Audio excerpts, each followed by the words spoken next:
اللہ الرحمن الرحیم اللہ صلی علی محمد و آل محمد۔ بحث چل رہی ہے اغذیہ کے بارے میں، غذاؤں کے بارے میں، گندم، چاول، جوار، گوشت، شہد وغیرہ۔ جو ستو سرد، خشک، قابض کسی قدر، ثقیل، معدہ میں اس کے ستو اسہال کو روکتے ہیں، سرد ہیں اور خشک ہیں اور قابض بھی ہیں کسی قدر۔ اور جو کہ ستو کے بارے میں پہلے بھی کہا تھا کہ بیمار کے لیے بہت نافع ہیں، امراض، ایسی امراض جو لا علاج کے درجے تک چلی جائیں، کسی قسم کی تشخیص نہ ہونے پائی، تو آپ صلی اللہ علیہ وسلم کے ارشاد کے مطابق جو کہ ستو مریض کو آر پار کر دیتے ہیں، اس بیماری کو دور کر دیتے ہیں، مریض اچھا ہو جاتا ہے۔ اعتقاد اور یقین شرط ہے، اگر کسی کے اوپر یہ چیزیں اثر نہیں کرتی تو اس کا یہ مطلب نہیں ہے کہ اللہ تبارک و تعالیٰ کی پیدا کردہ ان اشیاء کے اندر تاثیر نہیں، یا آپ صلی اللہ علیہ وسلم کی بتائی ہوئی افادیت، اہمیت اور فضیلت نہیں۔ بندہ پھر اپنے مقدر کا، اپنے نصیب کا علاج کرائے، پھر ان چیزوں کا، ان اجناس کا قصور نہیں ہے۔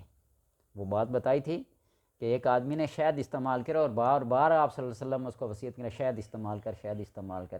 وہ ہر بار آ کے کہتا مجھے تکلیف بڑی ہے، تو آپ نے فرمایا کہ تیرا پیٹ جھوٹا اور اللہ کا کلام سچا ہے۔ تو اس لیے جو کہ ستو اگر بیمار کوئی چیز بھی کھا نہیں سکتا، کوئی چیز ہضم نہیں کر سکتا، کسی چیز، کسی دوائی سے اس کو افاقہ نہیں ہوتا، تو جو کا دلیہ تلبینہ کی صورت میں بنا کے دیں، اس کے قوا مضبوط ہوں گے، معدہ ہضم ٹھیک ہوگا۔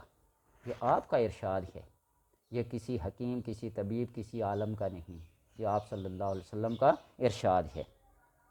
تو لہٰذا جب کوٹ کر، پکا کر اس کا شیرہ شکر کے ساتھ پیا جاوے تو پیٹ کی حرارت اور سوزش کو فروغ کرتے ہیں، دور کرتے ہیں۔ پیٹ کی جو حرارت ہوتی ہے، جو سوزش ہوتی ہے، جو پیٹ کوئی چیز ہضم نہیں کرتا، برداشت نہیں کر سکتا، تو اس کو شکر کے ساتھ اس کا شیرہ بنا کر، جس طرح ستو لوگ گھول کے پیتے ہیں شکر کے ساتھ، باریک آٹا بنا کے نا، تو اس کو پانی ڈال کے، ستو ڈال کے، شکر، چینی وغیرہ ڈال کے گھول کے اس کا شیرہ پیتے ہیں، تو یہ پیٹ کے اندر جتنی بھی سوزش ہوتی ہے، حرارت ہوتی ہے، اس سب کو کیا کرتے ہیں؟ دفع کر دیتے ہیں۔ اور اس کی روٹی ثقیل ہوتی ہے، بڑی وزنی ہوتی ہے، طاقتور ہوتی ہے۔ اگر شہد اور شکر اور چوزوں کے شوربے کے ساتھ کھائی جائے تو اس کا نقصان دفع ہو جاتا ہے۔ شیر کے ساتھ، شکر کے ساتھ، شوربے کے ساتھ، چوزوں کا جو شوربہ تھا، اور میں نے چوزے کا شوربہ بتایا تھا نا، بانگ دینے سے پہلے کارآمد، اس کے بعد بھی ہے، لیکن جو زیادہ زود اثر ہے وہ بانگ دینے سے پہلے کا ہے۔ تو اس کا جو نقصان وغیرہ ہوتا ہے وہ دفع ہو جاتا ہے، اس کا ثقیل پن، بوجھل پن کیا ہو جاتا ہے؟ دور ہو جاتا ہے۔ تو لہٰذا انسان اپنی صحت کے لیے، اپنی تندرستی کے لیے، اپنے بدن کو مضبوط، توانا اور چست و چاق و چوبند بنانے کے لیے اعلیٰ قسم کی، مرگن قسم کی، مقوی قسم کی غذائیں کھائیں تو وہ صحت مند رہتا ہے۔ اور صحت اللہ تبارک و تعالیٰ کی سب سے بڑی نعمت ہے۔ جان ہے تو جہاں ہے، اس لیے جہاں فضول خرچ کرنے کی بجائے اپنے جسمانی صحت پہ خرچ کریں۔ ایک چرسی ہے، ایک پاؤڈری ہے، وہ اپنے صحت کو داؤ پہ لگانے سے پہلے یہ سوچ لے کہ ایک چرس کا سوڑا، ایک پاؤڈر کا سوٹا اگر لگے گا تو اس سے میری زندگی بنے گی یا خراب ہوگی۔ تو اس کو چاہیے کہ وہ ایسی چیزوں کا استعمال کرے جس سے صحت، جان، بدن تندرست و توانا ہو۔